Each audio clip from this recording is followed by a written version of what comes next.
Сайн байцгаана сонсогчдоо. Шинэ нэрний шинэхэн подкастын өнөөдрийн дугаар эхэлж байна. Өнөөдөр Инхот багш, Гамбат багштайгаа хэв дадлалтын талаар ярилцах чинь. За хэв дадлахэр хүнд байнга нөгөө үйлдэл хийгээд идэх те. За энийг хийчихэд жоохон ингээд ахаад л ерөөсөө завсарлага авахгүй байнга л ингээд хийгээд идэх үйлдэлүүд байна шүү дээ те. За энэ хэв дадлуудаас ер нь гарыг ивэл яаж гарах боломжтой гэдэг энэ хотгошоос эхлэе да. За бүгдээрэнд нь энэ өдрийн мэнд хүргэе. За өмнөх нөгөө нэг подкастн дээр сэтгэлийн шархаатай нэмэдэг гэдэг подкаст хийж байгаа. Үний сэтгэлийн шархууд юу юунаас олж үүсдэм бэ гэд ярьсан подкастн дээр сонссон сонсогчд бол бас мэдж байгаа. Хүний хэв дадал гэдэг зүйл чинь нөгөө төрхөөс авахгүйла тий. Төрсөн цагаас авахгүйлаад хүний 21 нас хүртэл нөгөө хүнд сууж байгаа. Бие махбод болоод сэтгэл за оюуны үзэл бодол төр сууж байгаа. Тэр бүх зүйлүүдээс давхарлагцараад хүний хэв дадал гэдэг зүйл үүсэж байгаа тийм. Хүүхэд наснаас авахгүйлал бүх зүйлийг нөгөө нэг ингээд мэдэрч тэмтэрч үзэх бүх зүйлийг нөгөө цоо шинхэн төрсэн хүүхэд гэдэг чинь бүх зүйл сонин, бүх зүйл шин тийм. Тэндээс авж байгаа мэдрэмж болгон өөр. Тэр болгоныгоо хүүхэд бол туршиж үзэх замаар тэр зүйлийг танин мэдж байгаа. За туршилт болгоно нь ингээд давхардагцаар тэр хүний дадал гэдэг зүйлийг үүсгэсэн байгаа шүү дээ. Тэгээ нэгэнтээ суудсан байгаа энэ дадал гэдэг зүйл бол биднийг яг хүүхэд тахад анхны тэр мэдрэмжээ аваад тэр анхны мэдрэмж нь ахин давтагцаараад нэг суудсан байгаа зүйл бол хүний биеэс тавирахтаа бол маш удаан багт. Тэрийг бүр нөгөө хүн маань өөртөө тэрийг бүр ингээд рефлекс гэдэг шиг хүний биен дээр нэг хэв дадал болсон байгаа байхгүй. Тэгэхээр та муу хэв дадалтай байна уу, сайн хэв дадалтай байна уу?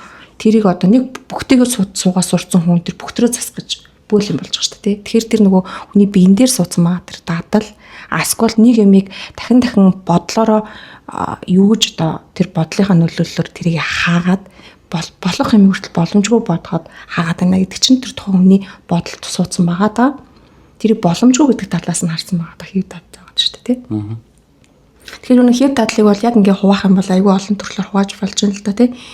Зөвхөн биеэрээ та үйлдсэн хэв дадал байгаад байна уу? Эсвэл таны харилцаан дээр байн гаргаад идэг нэг юунаас ч юм бол уурлах шалтгаан болоог байхад дахин нэг юм дээр уурлаа л идэг хэв дадалтай юм гэж болно шүү дээ. Уурлах юмгүй өөр хүн гээд хажууд нь байж хаад уурлахгүй хаа тий. Зарим нэг хүн нэг жижигхэн зүйл дээр уурлаа л байдаг. Байнга нэг тийм ууртай байждаг хүмүүс байдаг шүү дээ. Тэгэхээр тэр чин тэр хүн ерөөсөө тэр нөгөө хүнтэй гарахтаа тэр харилцааны мэдрэмж гэдэг зүйлээ илэрхийлэгч гарахтаа л ууралдаг хэв дадал сууцсан хүн байгаа байхгүй. За тэгээ нэг юмыг болох өнцгөөс нь болохгүй өнцгөрөө илүү харж нөгөө үзэл бодол нь тэгж орж ирдэг ч юм ээ тий. За тэр бол бас л модал яг тэр нөгөө үзэл бодлынхоо хэв дадал татцсан гэсэн. Тэгээ энэ бүх юмнууд чинь нийлээл тухайн хүний бүх юмд хандж байгаа тухайн хүний хэв дадал болчиход байгаа байхгүй. Тийм. Одоо ингээд сургалан суусан хүмүүс маань ингээд мэдрэмжийн сэргээд, хумсран сэргээд ингээд гоё явж идэг. Тэгж явчаад яг нөгөө хэв дадал дээр яг өмнөх хэв дадлаар байгаа болохоор яг нөгөө үр дүн бас төдийлөн бүр сайн бас өрөхгүй нэ те. Гамбат багшин дээр юу гэж бодож байна? Миний хувьд болохоор энэ хэв дадал зуршил гэдэг юмнууд маань ерөөдөө бас сайн хотогч маань хэлсэн шүү дээ. Бүр бага наснаас 20 нас хүртэл ингээд сууж хөвшээд ингээд байнгын нэг юм үйлдэл дадал болчиход шүү дээ. За тэнгуүтээ эхлээд энэ дадал гэдэг юм эхлээд хүн анзаарч ажиглахаас эхэлдэг юм байна л да. Би ингээд идэм биш дээ. Ийм үйлдэлийг би ингээд байнга тавтаад идэм байна. Энэ намайг ингээд тавгуутуулад идэм байна гэдэг юм эхэлж анзаарч эхлэх хэрэгтэй. Тэр нь юунаас үүссэн нь бол маш олон шалтгаанууд бас байгаа тий. Хүүхэд наснаас бүр идэх хүртэл ингээд суудсан юм дадал зуршлаад тэгээд нэг жишээ авч үзэхэд тий. Зөндөл олон хэв дадал байгаа шүү дээ. Миний нэг анзаарсан сайн нэг жишээ болохоор би нөгөө арх уусны маргааш асар их нөгөө нэг гунигтай сэтгэл гутралын тэр мэдрэмжийг амар авдаг байхгүй амар айцтай. Тэгээ тэр нь л нөгөө анх нөгөө арх уузж ирсэн үеэс л үүдсэн үүдэлтэй л байгаа байхгүй. Тэгэл нэг арх уусны маргааш ингээл бүр амар ингээ гунигтай гутралтай юм болцсон. гэл асар олон одоо удаагийн юм давтагдлаа шүү дээ. Тэгэл арх усны маргаашл ингээл гунайл гутраал ингээл байгаад идэг. Тэгээ нэг л саяхан шүү дээ. Саяхан би нэг ингээд нэг яг тийм мэдрэмж авангуудаа. Хүү яагаад би ингээд байгаа. Тэ энэ асуудалд бол яаж шийдэх юм гээд байнгын нөгөө давтагдчихж байгаа юм дээр гинт нөгөө нэг тийм нэг ухаарлын юм орчихсон байхгүй. Чи яагаад ингэж болохгүй юм болно шүү дээ. Өөрийгөө хайрл гэдэг юм орчихсон байхгүй. Тэнгүүт нь яг ингээ сайхан өөрийгөө хайрлал чинь гэх болно энэ им олон удаагийн юм давтгалтай юм чинь чамд ухааруулах гал ирж исэн чи харин яг одоо ухаарах цаг чи ирчихжээ гэдэг юм ингээл дотор ороод ирсэн чинь тэл зүг зүгээр болцсон. Өөрийгөө хайрлж эхэлж штэ анзаарч эхэлж штэ. Байнгын тэр давтагтаад байгаа тэр нэг байнгын тэр нэг мэдрэмжийг ухаарлыг авсан тохиолдол үгүй болчих жоох. Энэ зүгээр ингээд нэг арх усны маргааш нэг юм жишээ ингээд шууд арилжиж штэ ухаарлыг авангууд. Тэрүүнтэй адилхан зөндөл олон зуршлууд дадлууд биш. Тэрний юунаас үүсэж ийнэ гэхлээр бодлоос эхэлж үсэж байгаа шиг байна. Хүн юу бодно? Тэр нүг хэллэг болоод үг нь үйлдэл болдог тийм. Тэгээ үйлдэлүүд нь байн давтагцаар хаад нэг хэв дадал зуршил гэдэг юм чинь болчиход байгаа юм. Тэгэхээр энэ дадал хэв зуршил энэ өөрт болохгүй байгаа таалагдахгүй байгаа мэдээж дадал зуршлаас л бид гарах гэдэг шүү дээ тийм. Сайн дадал зуршил бол угаасаа тэгээд сайн явагдаж байгаа тэрэнд нөгөө гонож гутах одоо янз янзын таагүй мэдрэмж өгөхгүй байгаа болохоор тэр бол сайн дадлууд нь бол байж. Бид нар одоо өөрт тохиолдоод байгаа болохгүй байгаа тэр хэв дадлуудаас салахын тулд анзаарч эхлэх нэ. Байнгын давтагтаад өөрт чинь байнга тэр нэг таагүй мэдрэмж өгöd байгаа тэр нэг дадлууд байна. Тэрнийг хамгийн эхлээд анзаархаас эхлэх юм байна. Тэгвэл энэ юунаас анх үүссэн гэдэг юм хайж олох. Тэгээд бодлон эрэг болох. Бодол эрэг болоод ирэнгүүт амнаас гарах үгэн ч гэсэндээ эрэг болно. Тэгээд тэр чинь өөрөө ингээд хэв дадлаа өөрчлөх бас нэг арга байгаад шүү дээ тийм. Одоо ингээд сүнслэг замаар яваад эхлэхээр хүн өөрийн мэдлэг тийм нөгөө эрэг хандлагатай болоод эхэлдэг те юм бусдыг хандлагатай. Тийм хандлагатай эрчим энергитэй яваад хахаар хүн чинь нөгөө бодлууд нь саяхан бодох шилдгээр орж ирэхдээ бас эрэг талаас нь юм харж бодож эхэлнэ. Тэгээ бас тэр нөгөө анзаарах гэдэг байгаа те анзаарах маань нэмэгдээд эхлэхээр нөгөө хэв дадлуудаа бас хүн өөрчлөх тийм юу болоод байна шүү дээ. Боломжтой болж эхэлж шүү дээ. Сүнслэг замаар яваад эхлэхлээр нөгөө одоо илүү нөгөө хумсарлаг олон талаас нь харах чадварууд энэ угаасаа хүнд нэмэгдээд эхэлж байна л та тий. Тэгээ яг өөрийнхөө үзэл бодлыг би яг энэ л зөв гэсэн юм барьж явсан яваад идэг. Гэхдээ ямар нэгэн үйлдэлээр юм уу ингээд амьдрал дээр ингээд бодит гаргахлаар тэр нь бас нэг буруу байгаад идэг штэ. Хаал нэг үйлдэл хийцний дараа нэг би буруу юм хийсэн байж штэ. Гэхдээ миний бодсон чинь зөв штэ гэдэг нэг юм байгаад идэг. Тэгээ тэрнийг одоо яг энэ сүнслэг замаар ухамсарын сэрэлт хийгээд ингээд олдон талаас нь хараад хар миний тэр урд нь бат итгэцсэн байсан тэр үзэл бодлоод чинь хөнгөн өнгөн үзлэр миний л үзэл байсан. Ер нь нийтийн нийгмийн л нэг л хардаг л өнцгөл байсан юм байна гэдгийг ойлгоод байгаа хөөх. Тэгээд одоо яг энэ сүнслэг замаар ухамсарын сэрэлт хийгээд юмыг жоохон олон талаас нь хараад эхлэхээр энэ зүйлийн чинь цаатал ийм байд юм байна. Энийг би олж хараагүй байсан юм байна гэдэг ийм ухаарлууд аваад эхлэхээр энэ нэг одоо тэр хуучин дадал зурсалт болцсон байгаа тэр нэг надад таагүй байдаг юмнууд нь одоо ингээд алах болоод байгаа юм. Одоо бидний хувь хүний дадал гэхээс гадна тэр чигээр нийгмийн бас дадал. Нийгмийн дадал тийм. Бүр одоо хэдэн мянган жилээрээ, хэдэн зуун жилээрээ те буцаад наашлаад ярихад яг л энэ нэг ингэх ёстой, тэгэх ёстой гэдэг хэв дадлаар л бидрийг өсгөж байна. Бидний аав ээж өсгөж байна, бидний өвөө эм өсгөж байна.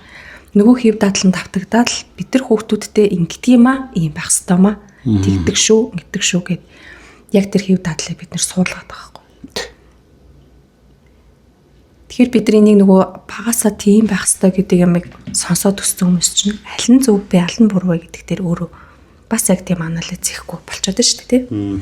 Тэгээ түрүүний нөгөө гамбагш ярьдаг тэр нөгөө бодол дотор нэг дадал байна. Дээрээс нь хүн гаргаж ярих та тэрийг нөгөө харилцаан дээрээ гаргаад мэдрэмж олгоод гарахтаа бас буруу яриад байна тий. Өгний сонголтын хэв дадал байгаад байна шүү дээ. Тархиндаа нэг өөрийн ботцсон байдаг. Тэрийг илэрхийлээ гарахтаа буруугаар сонгоо ярьчдаг хүмүүс аяг гэдэг шүү дээ. Тэнгүүд нөгөөдг нь хүмүүс буруу ойлгочдөг юм. Дотор юмний хөрвүүлгээ нэг тийм буруу юм яваад байна шүү дээ. Өөрийнхөө гаргаж байгаа мэдрэмжээ өгнийхээ сонголтоо буруу гаргацдаг. Энд чинь бас ингээд нэг л хэв дадал байгаа байхгүй. Тэгээ одоо нөгөө бидний сайн нөгөө сууж байгаа хэв дадал чинь хүүхд наснаас ахгуулаад ингээл багаар ингээд суудаг гэдэг шиг эргээд тавирахтаа бас бодол гэдэг зүйлийг өөрчилж ийж бодол нь эргээд дагаад өөрчлөөд үгүй л харилцаанаар гарахтаа зүв болж цасарч орж ирж шүү дээ. Давхар нөгөө хүний биений юмнууд ч гэсэн өөрчлөгдөх гэдэг шүү дээ. Одоо жишээ нь урд нь би амар юм түргэн ууртай байсан.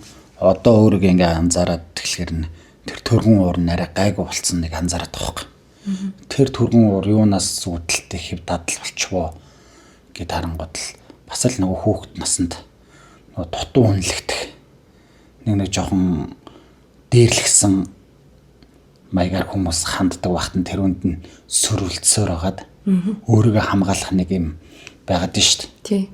Тиймнээс үүдэлтэй юм түргэн уур үүссэн байсан байгаа даахгүй. Тэгээ одоо ингээд нэг урд нь би бол ингээд хүнтэй харьцаад түргэн уур гарах юмнуудыг ингээд одоо ингээд ажиглаад ингэнгүүт би юм дээр ингээд ууралдаг байсан юм бэ. Нэг шаардлахгүй байсан юм байна гэдэг юм ойлгож эхлэв байгаа. Тэний хамгийн эмгэнэлтэй гэх юм уу нэг зүйлч одоо энэ байгаа ч тийм. Бид нэр хүүхэд насандаа за сая багш одоо ингээд уур гэдэг зүйл дээр жишээ авлаа тий. За би ингээд жишээ авах юм бол зүгээр хариуцлага гэдэг юм ярил л та. Хүүхэд насандаа байнгын чи хариуцлагатай одоо хүүхдээс тий чадахгүй зүйлийг хариуцлага нэхэд байлаа гэж бодъё. Чи ингэх ёстой, ийм имийг чихэх ёстой, сайн сурах ёстой, он сурах ёстой, бусдаас илүү байх ёстой тий. Ангийнхаа хамгийн сайн байх ёстой гэдэг ч юм уу. Тэр хүүхдийг нөгөө өөрийнх нь хүсэж байгаагаар нь биш боломжтой энэ югаар нэгээ дээш нь хариуцлага өгвөл улам бүр нэмээд шүү дээ. Тэнгүүд энэ хүүхд хариуцлага гэдэг зүйл дээр амар хүнд дарамт авч байна. Дарамт гэдэг чинь өөр зөрүүлээд нөгөө шарах болчих чинь тий. Тэнгүүд хүн амьдралдаа би хариуцлагатай байх ёстой гэдэг үгийг дахин сонссоор хагаад нөгөө хүн минь хариуцлага гэдэг үгэн дээр маш өндөр ач холбогдол өгдөг хүн болж ирж байгаа. Зөрүүлээд хүмүүс рүү гарахтаа хүмүүсээс дандаа хариуцлага гэдэг хүн бол эргүүлээд нөгөө хүнээс авч байгаа хандлага нь юу гэхээр тэр хүн дээр дандаа хариуцлагатай байх хэрэгтэй гэдэг юм. Нөгөө бид нар чинь бие биендээ харилцаагаар бие биенийхээ нөгөө юмыг олж хардаг гэдгээрээ тий харилцаа хариуцлага нэгж байгаа бол эргүүлээд тань дээр хариуцлага ирнэ. Тэгтэл тэр хүн чинь тийм анханасаа тийм байхыг хүсээгүй мөн чанар нь тэр цаана байгаад нь шүү дээ. Шарах болсон байгаа тий. Тэгэхээр энэ хүн насан туршдаа энийг суудсан байгаа дадлаас болоод хүн аз жаргал гэдэг зүйлээс холон бүр холтоод байгаа зү тий. Тэгээ нөгөө нэг хүсээгүй зүйлээс суудсан байгаа хэв дадлаа бус руу ухамсаргүйгээр гаргахч болоод хувирцсан байгаа.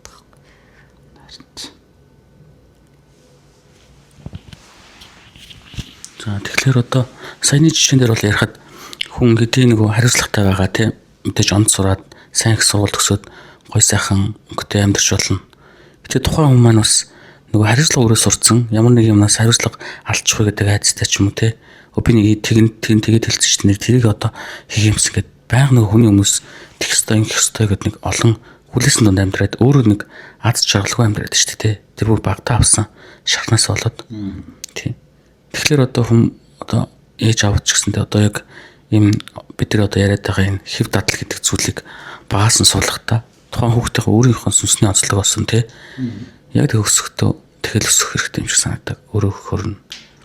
Чи 0-7 настай хүүхд яг тэр сүнсээрээ яг юугаар байдаг шүү дээ. Тэр үед нь одоо ингээ хориглоод болохгүй тэг ингээд байнга хориг цаатанд байхгүйгээр яг тэр сүнсээр нь өөрийнхөө хөгжлийн илүү хөгжүүлэх тэг хэрэгтэй юм санагдав л та. Тэр нөгөө хүүхдээ өмөржлөхтэй нөгөө хүүхд ч мэдээж хөдөлгөөнтэй нөгөө зүггүй байгаа шүү дээ. Тэр болгон дээр нь бойл болохгүй чи чадахгүй бага юм чинь гэл ингэдэг юмнууд чинь тэр дандаа нөгөө үүсгэлсэн үгнүүдийг хэлээд хар хүүхд болохгүй юм байна би чадахгүй юм байна гэдэг байдлаар өсөд байгаа байхгүй. Одоо тэгэхээр хүүхдүүдээ ч юм уу одоо ерөөхдөө хүүхдүүд гэлтгүүдээ том хүмүүс ч гэсэндээ чадахгүй гэдэг юм дээрээ төвлөрөх юм бол чадахгүй байх тэр бүх боломж олцоог угаасаа бодоод төсөөлөөд тэр үг үйлдэл болоод ингээд тэр нэг зуршил ингээд дуусчихдаг. Одоо тэгэхээр яаж тэрнээсээ гарах вэ гэхэл нэгт анзаарах юм байна.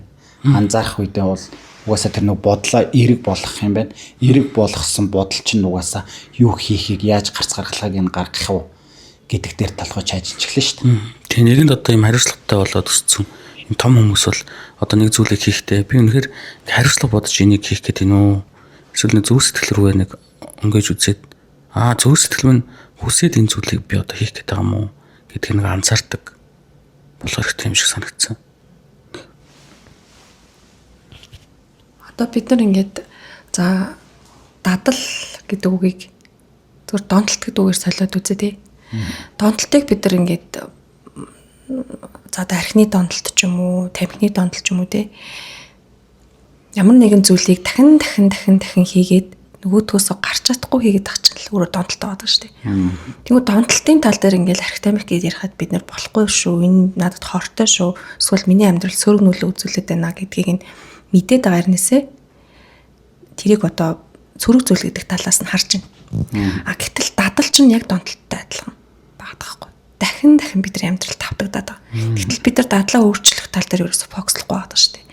Донтолт гэдэг үгэн дээр болохоор айгу фокуслоо тий. За станер эн чинь би яйныг дахин хийгээд тамхи татсараа нэг илэг минь болох байлаа. Нишөө нөгөө архиус сургаад илэг минь болох байлаа, тамхи татсараа дуушгах нь болох байлаа гэдэг талаасаа бодвол эн чинь нийгэмд нөгөө хорт зуршил гэдгээрээ хүлээгдэж аваа тий. Эндээс хүмүүс гарах гэж оролдож байна. Гэтэл дадал гэдэг зүйл бид нар алсуур амьдрал таныг одоо яаж амар хор нөлөөтэй байгаа вэ гэдгийг мэдгүй байгаа.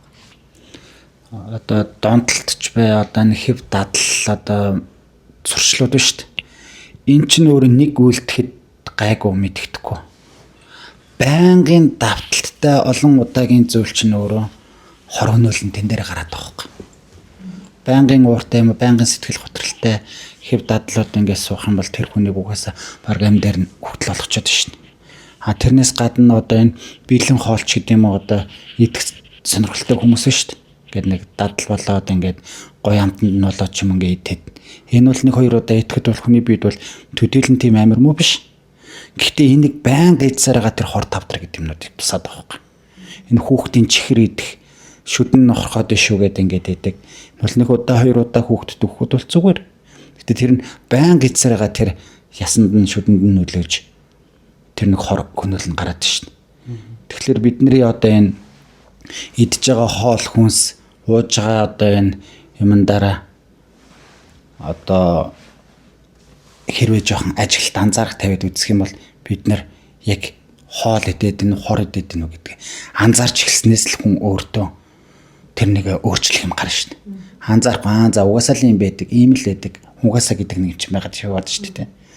Тэгэхээр яг өөрийгөө хайрлаж байгаа хүн анзаарч эхлээд өөрийгөө хайрлаж байгаа бол тэр юмнуудыг бол угаасаа ухамсарлж иж ухаарж иж л тэндээс гарна. Тэрнээс бол муу юм гинлээ гэж хүн хэлээд чи бойл гэд хүнийг хэлүүлээд тэр угаасаа засрахгүй. Одоо хэв дадлуудыг ер нь засаж хэв дадлаа одоо хэвдэгт аюу хэцүү байдаг л да. Энгийн амьдрал дээр бол аюу их хугацаа шаардна. Харин миний бодлоор одоо энэ сүнслэг замаар явж байгаа хүмүүс чинь бас өөртөө ингээд үүл хийгээд ч юм уу те. Жишээл одоо хүний сүнсний бүр анх нэг үүслэх ч юм гээд яриад байгаа. Тэр ингээд буулгаж ирээд кундалын ингээд яриад бүх хүүхдүүд нь ингээд явуул цэвэрлээд ч юм уу те. Ингээд сүнсээр нь ингээд бүр ингээд ангаагаа цэвэрлээд ирэхээр нөгөө нь чинь багаар ингээд тавираад одоо ингээд сүнслэг замныхаа одоо энэ үүлүүдийн ачаар нөгөө их татлуудаа багаар засах.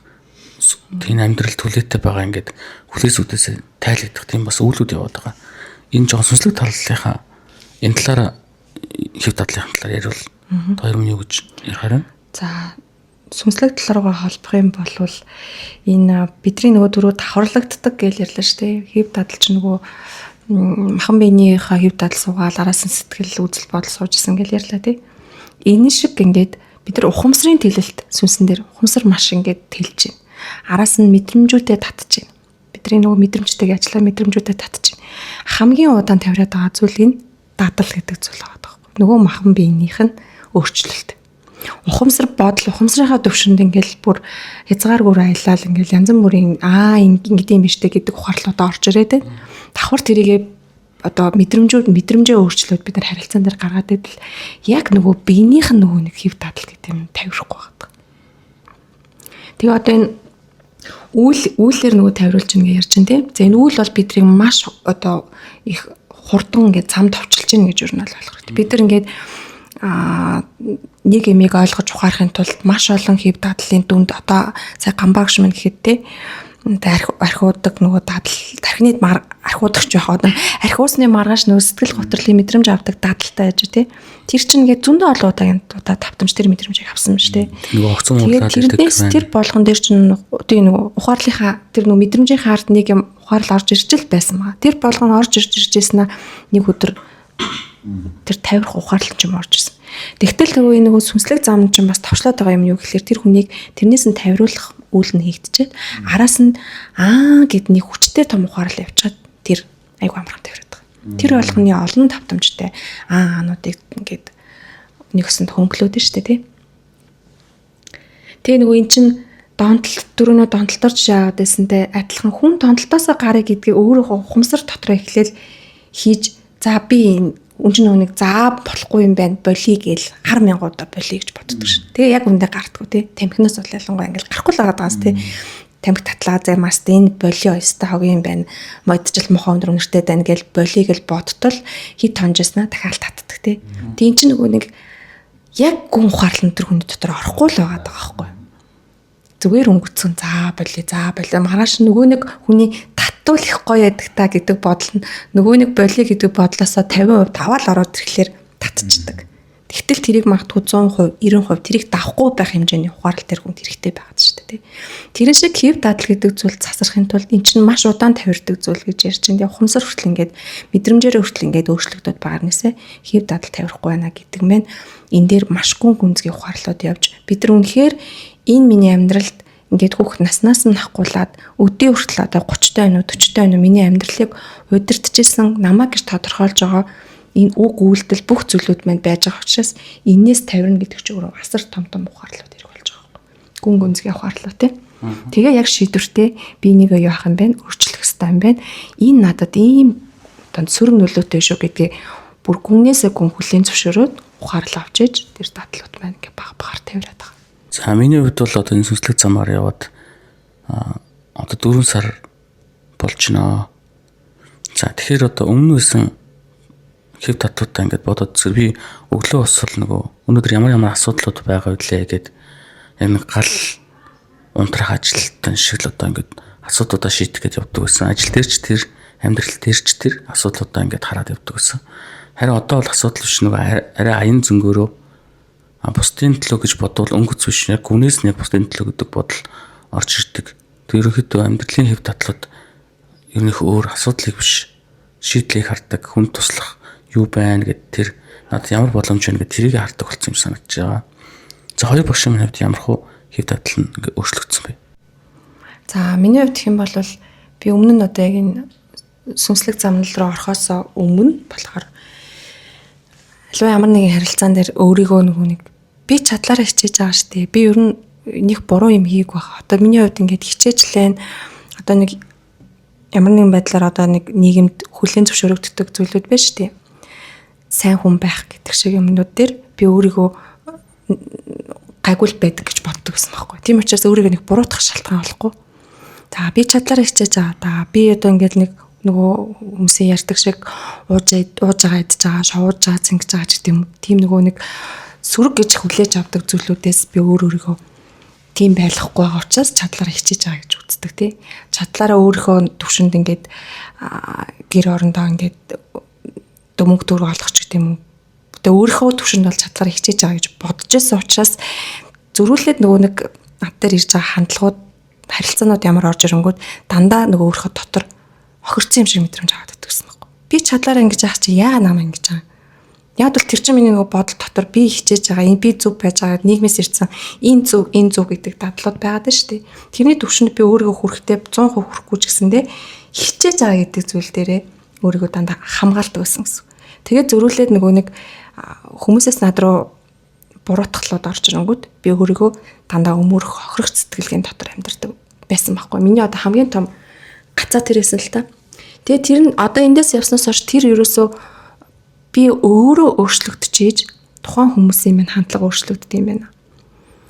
би энд нөгөө нэг байн хохирол би ингээд сайн байх гэдэг чи яагаад ингэж байгаа юм бэ гэдэг өнцөгдөрөл байгаад байгаа юм бол яг тэр өнцөг дотроо гацтай юм байна. Бусад хүмүүсийн хандлага ч гэсэндээ тэрэндээ байдаг юм байна. Тэгээ одоо яг нэг энэ мэдрэмжийг ингээд авсаар агаад аюул олоудаа яг тэр нөгөө нэг тавтамжин дотроо байсан байгаа тоххой би. Тэр чи одоо нэг ингээд харах юм бол миний өөрийнхөө нэг зүг гэсэн бодсон өнцөг дотроо аюул олон гэж гацсан дадлаа байгаа шүү дээ. Тэгтэл тэрийг өөрчлөөд за ийм байт юм шүү гэдэг нэг ийм жоохон сэхэрл юмнуудыг энэ зам руу орсноор өөртөө ажиллах зам та ойлгосон гэх юм уу. Тэгээ ингээд ботсон чи ерөөсөө энэ ийм байх хэрэгтэй юм байна. Би ингээд байгаа юм байна гэдэг юмнууд ч айгу утгагүй юм байна гэдгийг ойлгоод эхлэнгүүт яг тэрэн дээр зовоод зовлонгийн мэдрэмж аваад байсан зүйлүүд нь байхгүй болоод эхэлсэн. Миний хувьд болохоор одоо ингээ харах юм бол хүмүүстэй харилцсан ямар ч харилцаа үүсгэсэн байсан урд нь түрүүн ярьсан ш нь нөгөө шууд нөгөө төргөн ууртай гэдэг нэг ярьсан ш. Шууд нөгөө хариу үйлдэл үзүүлэхээ түр азнаад нөгөө хүнээ яг юу гэж хэлж ийн гэдгийг тэг ингээд илүү сонсдог ийм хэв дадлаар бас солигдсон л гэж бодоод байгаа байхгүй. Хүн намайг одоо юу гэдэг нь тэнэг ч юм уу одоо нэг доромжлоо хэлж болно ш. Тэгэхэд нэг сонсчих те. Яг энэ хүн яг яагаад энийг хэлв? Юунаас болов гэдгийг илүү нэг шууд хариу үйлдэл үзүүлдгээсэн болоод илүү сонсоод яг яагаад энэ хүн ямар сэтгэл зүйтэй яг яагаад надад бас те ингэж хандав гэдгийг илүү ажиглалт анзаарах дээр ингээд солигдсон болов гэж бодоод байгаа байхгүй. Ер нь нэг хэв дадлуудаас гарах хамгийн анхны одоо нөгөө арга бол ажиглах байдаг шүү дээ. Би юун дээр реакцлаад байна. Би яагаад энэ хүн яагаад байна? Хайлайлыгаан бодоод те. Тэгээ дараа нь ингээд хариу одоо хэлэх ч юм уу те ийм байна гэдэг учирлах ч юм уу. Иймэрхүү юм илүү надад суусан болов гэж бодож байна. Тэгээ одоо нөгөө нэг анзаарах гэдэг юм чинь аягүй чухал байгаа шүү дээ. Бид нар одоо анзаарахгүй бол яг энэ хэв дадал гэдэг юмнасаа ер нь гархан гэдэг чинь баг боломжгүй байгаа шүү дээ. Яагаад гэвэл тэр чинь бүр нэг багаас авахгүйлал, бүр нийгмээс авахгүйлал, бүр тэр байтгаа удам ухсаанаас авахгүйлал тэр хэв дадлаар амьдэрсэн байгаа шүү дээ. Тэгэхээр тэрийг нөгөө нэг бүх юм шин гэдэг шиг хүн анхны шин ямыг барьж авах аюултай байдаг тий. Тэр шиг нөгөө хүнд байна тэр хэв дадал нь маш удаан суучсан тэр хүний хувьд бүр ингээд нөгөө амьдрал нь тэр чигээр өөрөө болцсон байгаа шүү дээ. Тэрийг өөрчлөхийн тулд тэрнээсээ тэр би ингэж байгаа юм байна гэдгийг олж харна гэдэг чинь бас аюул чухал байгаа тий. Яг нөгөө дээрээр нь өөрөөсөө тий бүх юм олж хариулт олж авна гэдэг чинь байгаа таахгүй. Тэнгүүтээ бас нэг юм одоо үүх түүхээ ингээл судлаад одоо ийм байна, тийм байна. Эсвэл одоо нэг яг өөрийнхөө уншсан мэдсэн хүний сонсон юм амар бат итгэдэг байж л дээ. Тэгээ яг тэр мэдлэгийн болохоор ингээд хүмүүстэй санал зөрөхөд яг тэрнийг батлах гад улам улаарайд нэг сонсох биш ярих юмаа урд нь тавьдаг юм чи гэдэг юмыг одоо анзаарч эхэлж байгаа байхгүй. Тэнгүүд тэр нь би буруугаар ойлгосон ч гэж болно. Зөв ойлгосон ч гэж болно. Гэхдээ тэнд заавал маргаан үүсгэх шаардлага байхгүй. Юу ч хийж болох юм бэ гэдэг те ямар ч хийж болох юм бэ. Одоо жишээ нь ингээд түүх мөх ингээ ярангууд чинь болохоор яг ерөнхийн нэг алтан нууц төвчөн авчаа гэл номнод биш та Монголын тэгээд яг ийм гээд номоо чэйжилснээр нь ингэж ярих нэг ондоо тухайн үед болсон үйл явц те ямар сэтгэл зүйтэй ямар улсууд хоорондоо байлдчихсэн тэгээ дотор нь хагаралдаан нь юу байсан гэдэг зөндөө олон ийм шалтгаанаас үүдсэн тэр нэг скэн хэдэн мөр байгаа шүү дээ. Тэрнийг тайлбарлахын тулд тэр асар их юм байгаа даахгүй тэр нэг хэдэн мөрөн дунд тэр болгоныг ингэж ажиллаж тийм байж магадгүй юм байна гэсэн ерөнхийдөө таамаглал төвшүүлнэ гэхээс яг тийм шүү гэж ингэж шууд юм ингэж хэлэх чинь бас юу юм бэ те бас ингэж бодох хэрэгтэй болоод байгаа хөөх. Тэрүүнтэй адилхан өнөөдөр надтай нэг хүн өнөөдөр уур бухимдалтай ярьлаа. Намайг доромжллоо. За яг энэ хүнийг те надад яг ингээд ууран гаргаж байгаа юм байна. Гэтэ энэ хүнд юу тохиолдсон өнөөдөр? Сэтгэл санаа нь ямар байгаа? Тэгээ тэр нэг доромжллын үгийг хэллээгэд би өөрөө тийм болчихгүй шүү дээ. Ингээд хоёр хүний харилцаа тэр сайн байх уу муу байх уу гэдэг чинь ерөөсө тухайн тэр тухайнх нь нөгөө нэг сэтгэл зүйн байдлаас болоод шүү дээ. Тэгээ амбог шиг хэлэхээр бас саналаа л да.